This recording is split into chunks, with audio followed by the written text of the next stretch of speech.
If this source that we call God or soul or spirit, if it could speak, this is what it would sound like. And then later on, I'm going to talk to you about what it looks like. What does it look like? I am the source of all material and spiritual worlds. Everything emanates from me. That's what it sounds like. Everything emanates from me. So that means you.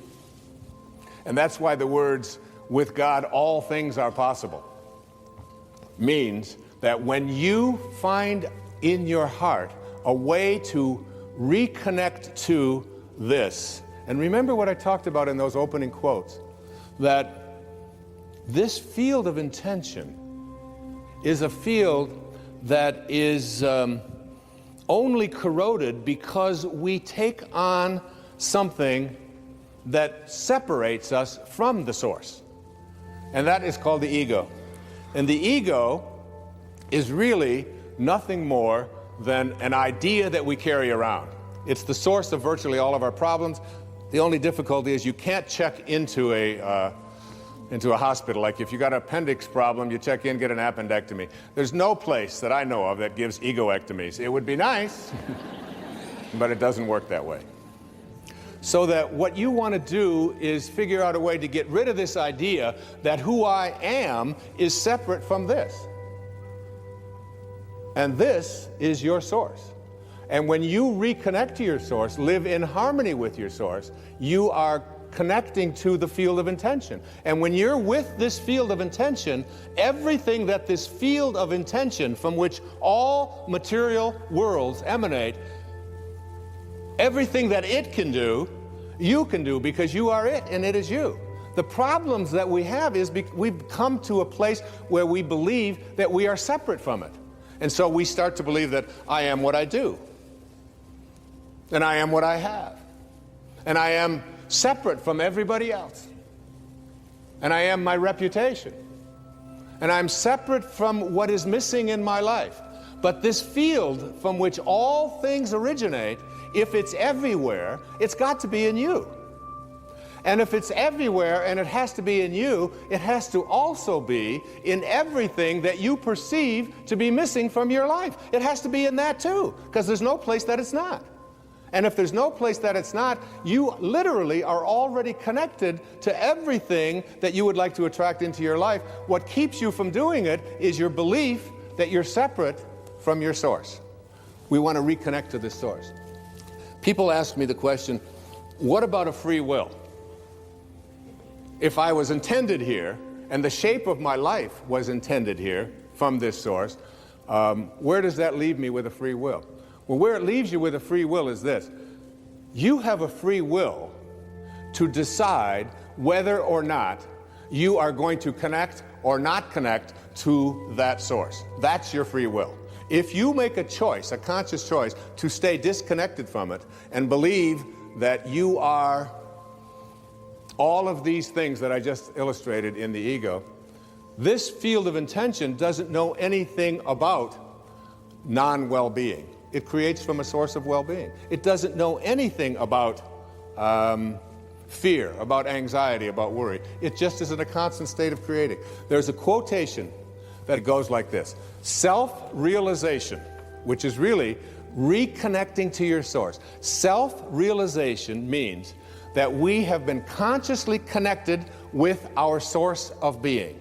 We are reconnected to this source, which I'm going to describe in detail in this program, what I believe the faces of intention look like.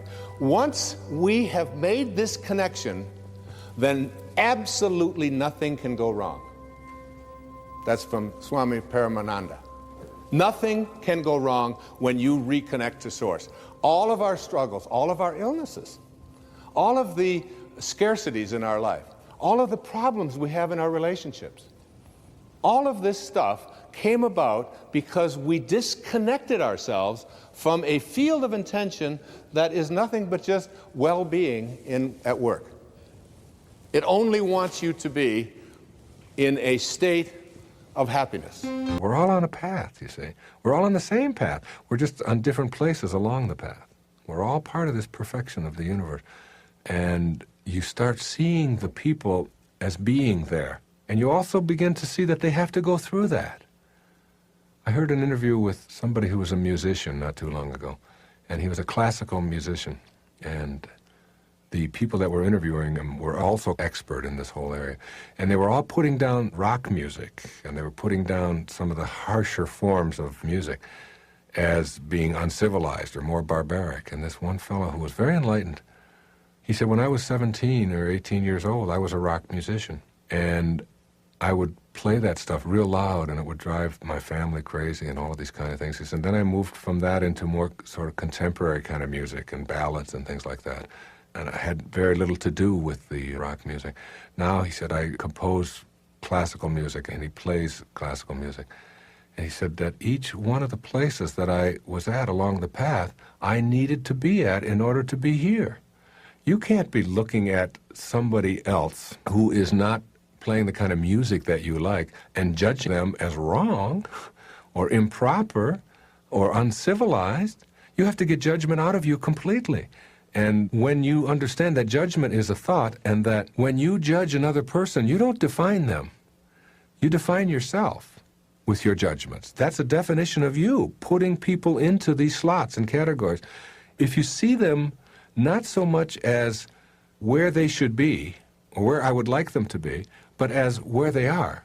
And where they are is absolutely necessary. So you see them as here in this music analogy, playing this kind of music that is maybe offensive to people who know classical music or whatever. But you don't judge any of that. You say they have to be there. And if they're going to get someplace else along the line, then they have to do that as well. You begin to see that that makes sense for other people. In other words, if you're going to try to understand others in your life, you have to understand them as wherever they are on the path is where they have to be in order to get to the next place along the path. And you don't judge any of it. You accept it. So that seems very sensible for other people. But it also applies to ourselves, you see, so that everything that we are doing that we know isn't working for us, the constant striving, the constant seeking of approval, the depressions that we may be going through, the relationships that we're in which we're allowing other people to control us, the pursuit of stuff in order for us to have it and all of that, you don't judge yourself along where you are now and say, I shouldn't be doing this. Instead, you get to the point where you see yourself as having to go through this in order to get past it, in order to get to a point where it doesn't matter whether you have these things or don't have them. And then the irony is you'll have all that you need. It'll all come to you in the amounts that is sufficient to take care of your needs.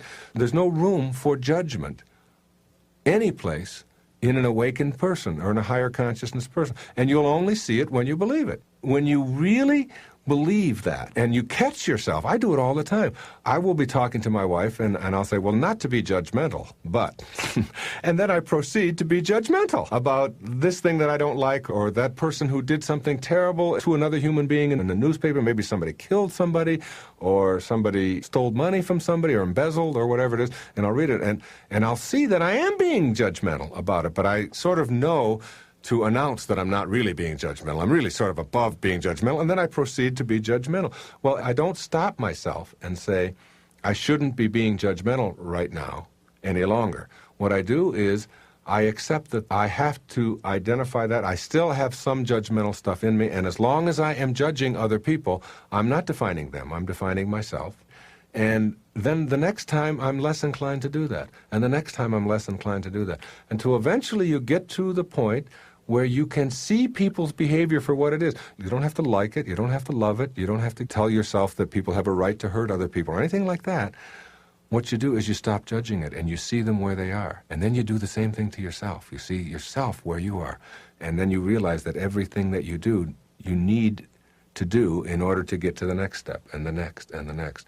And before long, the stuff that you were obsessed about, that you had to have, you have more of it than you ever had before in your life, and it doesn't matter whether you have it or not. But as long as you have to have it, everything that you have to have owns you. That means you don't own yourself, and you're less and less and less consumed with it. And the irony is that you get more and more and more of it. And if you give more of it away, and you treat it all in a non-judgmental, loving way, that whatever you're getting in, you just keep circulating, and you're not attached to any of it. just keeps moving and moving and moving, and your whole life changes. And this power of your imagination, what you place into your imagination, is probably the most important quality that you can have. So that no matter what it is that is taking place, like I've often said, I'm 75 years old now, and never in my life have I ever imagined myself to be poor. Even though I grew up, in a series of foster homes and orphanages, had to work for everything that I've ever had in my life. My mother lived on a very, very tight budget. Just actually literally budgeted every dollar.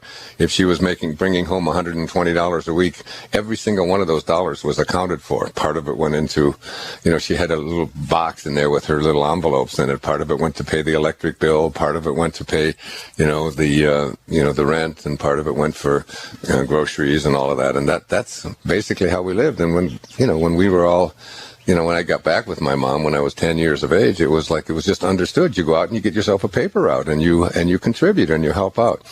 So, but never, ever in my imagination did ever I place anything there that said this, that things aren't going to work out for me, that I'm not going to be able to have them. And as I look back at my life and wrote my sort of memoir, I can see clearly now.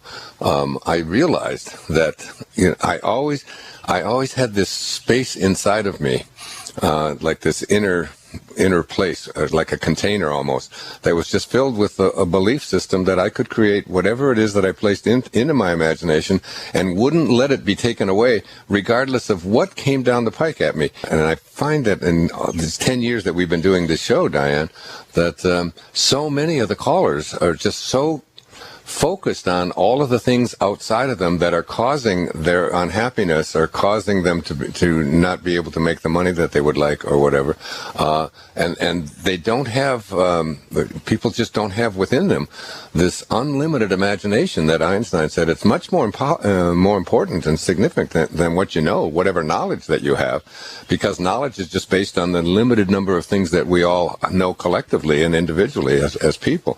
But our imagination is open to everything. I mean, our imagination can take us soaring, out into the universe, beyond this planet, beyond this solar system, beyond this galaxy. It's literally unlimited. And I was having a conversation last night with my son about this.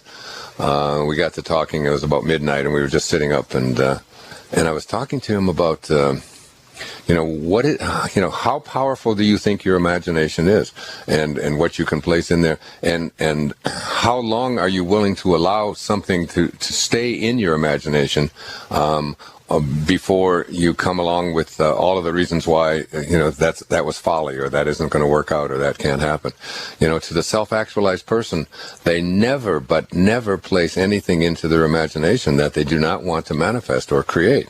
So they're not the kind of people who go around thinking that their luck is going to be bad, or things aren't going to work out, or I'm not going to get a parking place, or I'm going to get a cold, or I'm going to get sick, or whatever.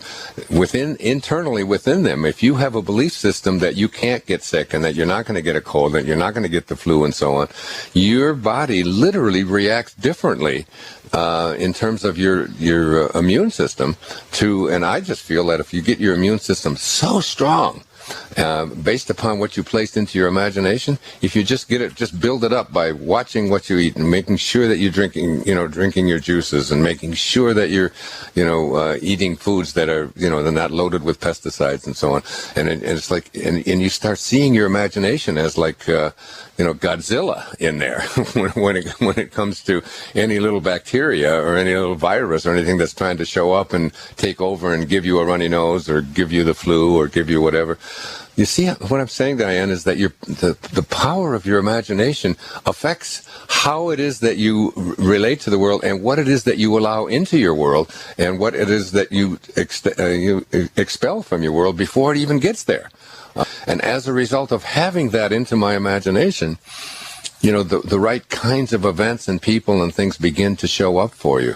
And, and then you just begin to change your lifestyle based upon nothing more than what you've placed into your imagination. So keep that imagination of yours in such a strong place, and forget about how much you know. And instead, remember that if you want to create anything, a different kind of a life, whatever it is that you'd like to create for yourself, Make sure that you have an expectation that you're able to do it, rather than an expectation that says, with my luck it won't work out, or I'm not strong enough. I affirm what it is. I stay on purpose. I know what it is that I would like to see manifested. And then I retreat in peace. And I'm detached from the outcome. And you've got to be willing to detach from the outcome. And you might say to yourself, yes, but what if it doesn't work out? Which is the ego immediately asking that question. Yes, but what if it doesn't work out? You have to be willing to allow it not to work out. Because not having it work out just means it's not on your time schedule. And that means you no longer have patience. You're insisting, you're pulling on the shoots.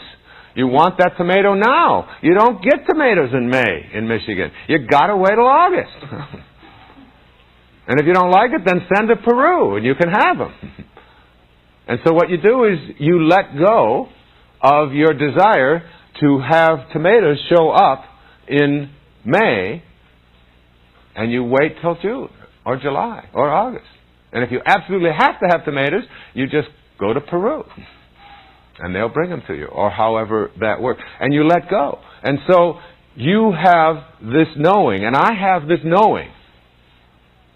And when it's not working, I don't say to myself, okay, this is proof that this program is not authentic, and this is proof that what you're talking about isn't, and so and so. Great things have no fear of time. When you have the knowing, you have infinite patience, you get immediate results.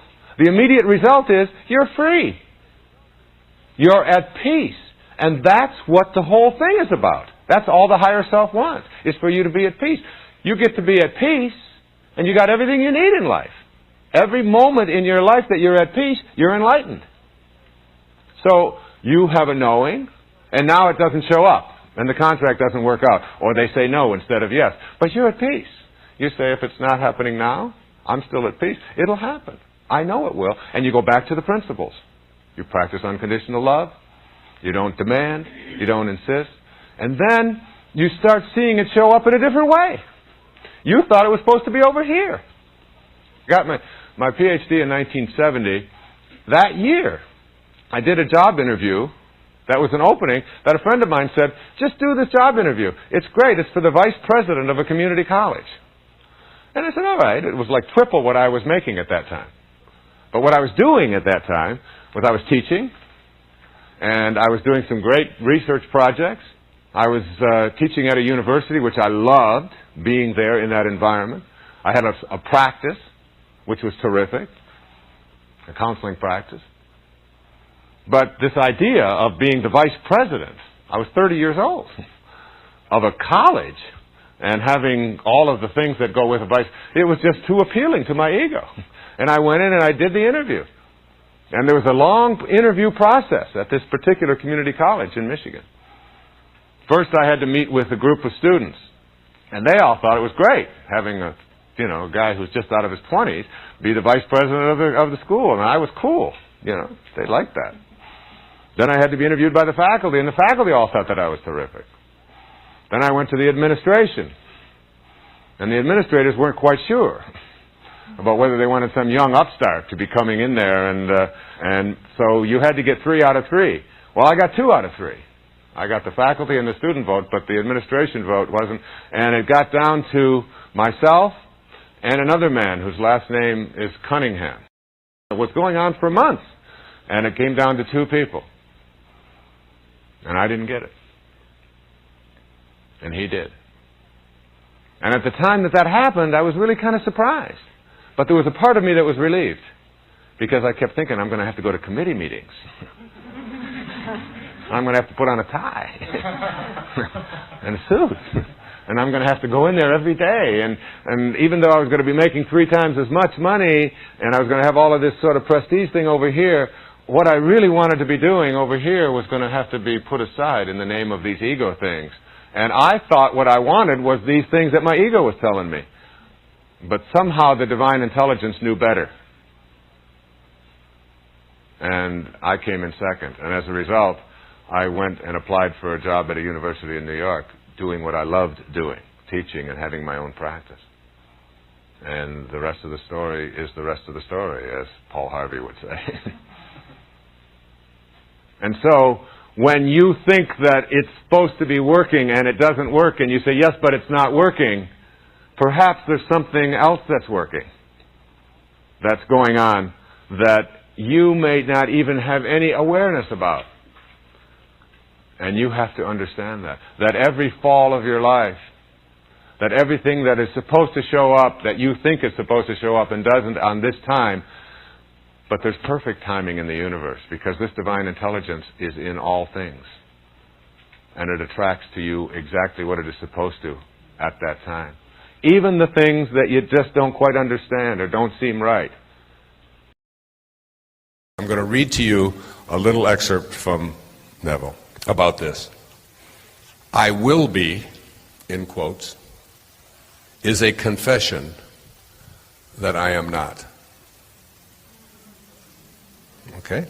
I will be is simply a confession that I am not. The Father's will, God's will, is always I am. Until you realize that you are the Father, that you are God, and that there is only one I am, and your infinite self is that I am, your will is always I will be. That's your will. In the law of assumption, your consciousness of being is the Father's will. The mere wish without this consciousness is my will. This great quotation, so little understood, is a perfect statement of the law of assumption. I will be is a confession that I am not. If you change your concept of yourself, the events ahead of you in time are altered. You can alter events ahead of you. Greg Braden wrote about this in The Isaiah Effect. I'd recommend you read that. If you change your concept of yourself, the events ahead of you in time are altered. But thus altered, they form again a deterministic sequence, starting from the moment of this changed concept. You are a being with powers of intervention which enable you, by a change of consciousness, to alter the course of observed events. In fact, to change your future. Deny the evidence of the senses and assume the feeling of the wish fulfilled. Again, deny the evidence of the senses, everything that your eyes and ears and everything else tells you. Go to your imagination, think from the end, and assume the feeling of the wish fulfilled. Inasmuch as your assumption is creative and forms an atmosphere, your assumption, if it is to be a noble one, that is, if it's aligned with God, increases your assurance and helps you to reach a higher level of being. This means to make your assumption the highest, noblest, happiest concepts, there is no better time to start than now. The present moment is always the most opportune in which to eliminate all unlovely, I love that, assumptions, and to concentrate only on the good. As well as yourself, claim for others their divine inheritance. You win by assumption what you can never win by force. An assumption is a certain motion of consciousness. This motion, like all motions, exercises an influence on the surrounding substance, causing it to take the shape of, echo, and reflect the assumption. A change of fortune is a new direction, an outlook, merely a change in arrangement of the same mind substance called consciousness. If you would change your life, all of you, you must begin at the very source with your own basic concept of yourself.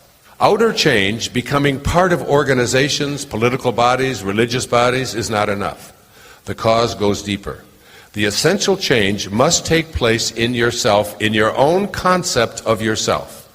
You must assume that you are what you want to be and continue therein, for the reality of your assumption has its being in complete independence of objective fact. It doesn't matter what the facts are around you. For the reality of your assumption has its being in complete independence of objective fact, and will clothe itself in flesh if you persist in the feeling of the wish fulfilled. When you know that assumptions, if persisted in, harden into facts, Then events, which seem to the uninitiated mere accidents, will be understood by you to be the logical and inevitable effects of your assumption. The important thing to bear in mind is that you have infinite free will in choosing your assumptions. That is, your imagination is yours, it's your gift. You can do anything you want with it. The important thing to bear in mind is that you have infinite free will in choosing your assumptions, but absolutely no power to determine conditions and events. You can create nothing, but your assumptions determine what portion of creation you will experience. Isn't that something? Now that's just a little taste of it, and that's the lighter stuff.